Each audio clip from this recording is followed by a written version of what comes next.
আমার এই ইউটিউব চ্যানেলে বা ফেসবুক পেজে আওয়ামী লীগের অসংখ্য নেতাকর্মীরা আমার ভিডিওগুলো দেখেন। আপনাদের অনেকের কাছে ভাল লাগে যখন পজিটিভ কথা বলি, আবার যখন সমালোচনা করি তখন অনেকের কাছে খারাপ লাগে। বলেন যে তোমার পরিণতি ভবিষ্যতে এই হবে সেই হবে। দেখেন, এগুলো কিন্তু গত 16 বছর, মানে লাস্ট 5 থেকে 6 বছর আমি নিউজ করছি, তখন এরকম কমেন্ট দেশ থেকে করছেন। তো পরিণতি আসলে আপনাদের নিজেদেরই খারাপ হয়ে গেছে, তাই না? আমরা যারা ক্রিটিক্স আছি, অন্তত আমি, যেটা ভালো সেটারে ভালো বলি, যেটা খারাপ সেটারে খারাপ বলি। আবার এটা বিএনপি করুক, আওয়ামী লীগ করুক, ডক্টর ইউনূস করুক, ছাত্ররা করুক। তো যার কারণে আমাদের দলটা আপনার বুঝতে কষ্ট হয় যে আমি কাকে রিপ্রেজেন্ট করি, তাই না? আমরা বাংলাদেশকে রিপ্রেজেন্ট করি, যেটা ভালো সেটারে রিপ্রেজেন্ট করি, যেটা কপালে শনিটাই কানবে সেটা সম্পর্কে সতর্কতা দেই। এখনও যারা পুরাপুরি শনি দেখেন নাই, সামনে আরও শনি দেখতে চাচ্ছেন, বিদেশে বসে অনেকেই কমেন্ট করছেন, ভাই আপনি দেশে যান, গিয়ে আবার আপনি কমেন্ট করেন, আগে বিএনপি জামাতরে আপনারা বলতেন, এখন আপনারাই দেশে যে এরকম একটা পোস্ট দিয়ে এলাকায় থাকতে পারেন কিনা, বাড়িঘর থাকে কিনা, এটা কিন্তু অচিরে বুঝতে পারবেন। কারণ একটা স্রোত চলছে, তাড়াহুড়ার কাজ হচ্ছে শয়তানের। আবার আপনার কৃতকর্মটা, এটা নিয়ে আপনার অনুশোচনা থাকতে হবে।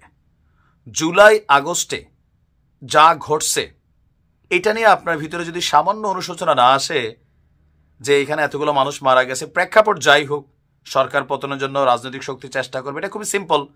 তো মানুষের বুকে গুলি চালাইছেন, এটা তো বাস্তব। বিভিন্ন জায়গায় হামলা হয়েছে, এটাও বাস্তব। এখন এই বাস্তবতার প্রেক্ষাপটে বাংলাদেশ ছেড়ে পালাইতে হয়েছে সবাইকে, এটাও বাস্তব, তাই না? তো এই বাস্তবতার প্রেক্ষাপটে যখন ডেভিল হান্টের মতন প্রোগ্রাম চলছে বিভিন্ন জায়গায়, ভালো মানুষও কি গ্রেপ্তার হচ্ছে না? হচ্ছে। কিন্তু আমার এলাকায় আমি 2-4 জনের চিনি, আওয়ামী লীগের রাজনীতি করতেও ভালো মানুষ, কিন্তু এখন তারাও গ্রেপ্তার হচ্ছে। আর এর মাঝখানে যখন এরকম কর্মসূচি আওয়ামী লীগ দিচ্ছে, যারা দিচ্ছে তারা তো দেশের বাইরে। আওয়ামী লীগের সব এমপি মন্ত্রী দেশে আছে, 2-4টা ছাড়া সব দেশের বাইরে, বিদেশে বসে আছে। তো বিদেশ থেকে বৈশা যে বক্তব্য দিচ্ছে, এটার বাস্তবায়ন দেশে কে করবে? আপনারা। এই যে আজকে 18 তারিখ গেছে, সারা বাংলাদেশে আপনি দেখছেন হরতালের কোনো রকম চিহ্ন। আপনি একটা হরতালের ডাক দিচ্ছেন, মানুষ এটার মধ্যে পাত্তা দিচ্ছে না, তাহলে কি হচ্ছে? আপনাদের নিজেদের ওজন নষ্ট হচ্ছে। গতকালকে একটা প্রোগ্রাম দিল কি মশাল মিছিল, এখন রাত্র 2টার সময় বের হইয়া 5 জন লোক আপনারা মশাল নিয়ে একটা মিছিল করলেন। এই আওয়ামী লীগের শক্তি বাংলাদেশ দেখে কি হাসবে, নাকি আসলে ভাববে যে yes Awami League is back? আজকে 18 তারিখ সর্বাত্মক হরতাল ডাক দিচ্ছেন, লিখছেন কি সফল করবে জনগণ। এই মুহূর্তে আওয়ামী লীগের পক্ষে মাঠে নাইমা হরতাল সফল করবে এই জনগণ আপনি দেখান। আজকে সারাদিন দেখছেন। আমি কেন বলি দেখেন, এগুলোতে নিজেদের ওজন নষ্ট হয়, নিজেদের।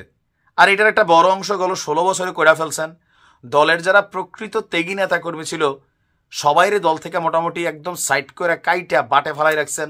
হাইব্রিড লুটেরা, বাটপার, চিটাররা দলের বিভিন্ন জায়গায় বসছিল। বসার পরে কি হয়েছে, ভিতরে ভিতরে দলের গোশ কাটছে। আর এখন আবার সেই দলীয় নেতাকর্মীদেরকে ডাক দিচ্ছেন, কিন্তু এই ডাকে যারা মাঠে নামতে যাবে রাইট নাও, যারা গ্রেপ্তার হচ্ছে, যারা বিভিন্ন জায়গায় হামলার শিকার হচ্ছে, মামলার শিকার হচ্ছে, তাদের পরিবারকে কি আপনারা খাওয়াবেন না? মানে দায়িত্ব নেবেন? রাজনীতিতে ফিরবেন, ফাইন, আপনাদের ধৈর্য থাকতে হবে। এত দ্রুত, এত তাড়াতাড়ি, মাত্র 6 মাস হয়েছে, বিভিন্ন কর্মকাণ্ডের জিনিস মানুষ কি ভুলে গেছে? ভোলে নাই। এখন সরকারে যারা আছে তাদের সমালোচনা হচ্ছে, কিন্তু আপনাদের কর্মগুলো কিন্তু ভোলে নাই। অতি তাড়াহুড়া করতেছেন, একটু ধৈর্য ধরেন। বিএনপি জামাত ক্ষমতার বাইরে কত বছর ছিল? 16 বছর। কোনো কর্মকাণ্ড করতে পারছে? দিছেন? মিনিমাম লেভেলে পারছে, মিনিমাম লেভেলে। জামাত তো পারেই নাই। তো সেইখানে আপনি ভাবতেছেন যে দেশের জনগণ আপনার সাথে আছে, দৌড় দিয়ে ঝাঁপাবে, লাফাবে। যদি এরকমই হইতো, 2-2টা-3টা প্রোগ্রাম কিন্তু দিয়ে ফেললেন। একজন মানুষ রাস্তায় নামছে দিনের আলোতে? আগে বিএনপির ওরকম হইতো, 5 জন মানুষ একটা মিছিল করতো রাতের বেলা, দিনের বেলা ঝটিকা মিছিল, পুলিশের সাইরেন শুনলে দৌড় দিয়ে ভাগতো, আমরা হাসতাম। এখন তো আপনাদের দেখে আমরা হাসছি। এমন কোনো কর্মকাণ্ড করেন না যেটাতে ওই যে পুরানা যে ঘুটা আছে এটার আরো ঘাটাইয়া গন্ধ বের করেন না। হজম ধরেন, ধৈর্য ধরেন, মানুষের কাছে পৌঁছানোর জন্য পজিটিভ চিন্তা ভাবনা করেন।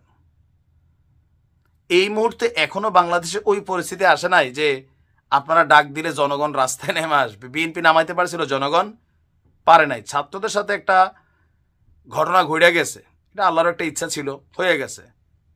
মাত্র 6 মাস হয়েছে গেছেন, এখন ওই যে নিজুম মজুমদার হারপিক ক্যারেক্টার, সে বাংলাদেশের মানুষের গালাগালি করে, এইসব ক্যারেক্টার দিয়ে যখন মানে ফেসবুক লাইভ টাইপে আসে, এদেরকে রূপসা দিয়ে আসলে চপ্পল বানানো দরকার। কেন? এরা আওয়ামী লীগের নেতাকর্মীদের বিপদে ফালায়। তে তো দেশের বাইরে আছে, আগে বলতো তারিক জিয়ারে হ্যাডম থাকলে দেশে আসো, বিএনপি জামাতে বলতো হ্যাডম থাকলে দেশে আসো, তা আপনিও দেশে এসে এখন পটর পটর করেন। আপনারা সাধারণ নেতাকর্মীগুলোর বিপদে ফালান। পরিস্থিতি বুঝতে হবে, অন্যায় অন্যায় বলতে হবে। যেটা জুলাই আগস্টে আওয়ামী লীগ করছে এটা অন্যায় ছিল, অহংকারের পতন হয়ে গেছে, সেটা থেকে বের হয়ে আসতে হবে, অনুশোচনা করতে হবে, নিজেদের ভুল মিনিমাম লেভেলে নিজেরা অনুধাবন করতে হবে। যদি এটা নাই কাজ করে, দেশের মানুষ আপনাকে নিবে না। ধরে রাখেন 7 বছর আপনি বাংলাদেশে কোনো কিছুই করতে পারবেন না। একটা সরকার যখন আসবে, গণতান্ত্রিক সরকার, তখন তার আলোচনা সমালোচনা হবে, তার অন্যায় দুর্নীতি আসবে, মানুষের মন বিগড়াবে, কারণ বাংলাদেশের মানুষ ভুলা যায়, এটা হয়। কিন্তু এখন এত তাড়াতাড়ি কইরা আপনি একটা কর্মসূচি দিচ্ছেন, মানুষ নাই, কুত্তাও নাই রাস্তায়। আর এগুলোতে কি হচ্ছে, ডেভিল হান্টের মধ্যে যখন আপনারা এগুলো লিখতেছেন, এলাকার থেকে অনেকে এগুলো করতেছে, গোয়েন্দা তথ্যের ভিত্তিতে তাদেরকে গ্রেপ্তার করতেছে, আওয়ামী লীগ নাম দেখলে অনেকে তুলে নিয়ে যাচ্ছে। এগুলো ঘটতেছে নাকি ঘটতেছে না তলে তলে ডেভিল হান্টে? চাঁদাবাজি লুটপাট যারা করে সবাইকে গ্রেপ্তার হচ্ছে। বিএনপির হয়তো 2% নেতাকর্মী গ্রেপ্তার হয়েছে কিনা আমার সন্দেহ আছে, যারা এখন চাঁদাবাজি লুটপাটে ব্যস্ত, সবাই আওয়ামী লীগেরই ধরতেছে। কেন? এই যে যখন এরকম কর্মসূচি আসে আর আপনারা ইয়াজদিন সহমত জানাচ্ছে ঝাঁপাই পড়ব, তো পড়েন না ঝাঁপাইয়া। দেখেন, আমি কোনো দলের থেকে টাকা খাইয়া ভিডিও বানাই না। আমার কাছে যেটা ভালো মনে হয় এটার ভালো বলি। সমালোচনা যদি মনে হয় ডক্টর ইউনূসকেও করি, শেখ হাসিনার সময়ও করছি, ভালোটারে ভালো বলছি, খারাপটারে খারাপ বলছি। আপনার পক্ষে যেটা ভালো যায় খালি এটাতে ভাই ফাইন, আর বিপরীতে যদি যায় ভাল লাগে না। বিপরীত দলের কেউ ভালো কাজ করলে তার প্রশংসা করলে আপনার গায়ের ভিতরে জ্বালা পোড়া ওঠে। এগুলা বন্ধ করতে হবে ভাই। বাংলাদেশ অনেক দিকে পরিবর্তন হয়েছে, মানুষের মেন্টালিটিতে একটা চেঞ্জ আসছে। যে কোনো কাজকর্ম করার আগে মিনিমাম লেভেলে আপনার থিঙ্কিং লেভেল এটা আসতে হবে যে আমার এই সিদ্ধান্তটা আমার ওজনকে নষ্ট করতেছে নাকি করে না। এখন ধরেন বৈষম্য বিরোধী ছাত্ররা ডাক দিল, 500 পোলাপান যদি না আসে, পরের দিন একটা জায়গায় জায়গায় মাইর খাবে। আপনারা কি মনে করবেন, আর এদের তো শক্তি সামর্থ্য শেষ। তা আপনারা যখন একটা কর্মসূচি দিচ্ছেন, 50 জন মানুষ যখন রাস্তায় নাই, তা আওয়ামী লীগের শক্তিটা নিয়ে মানুষের তখন কি মনে হয়?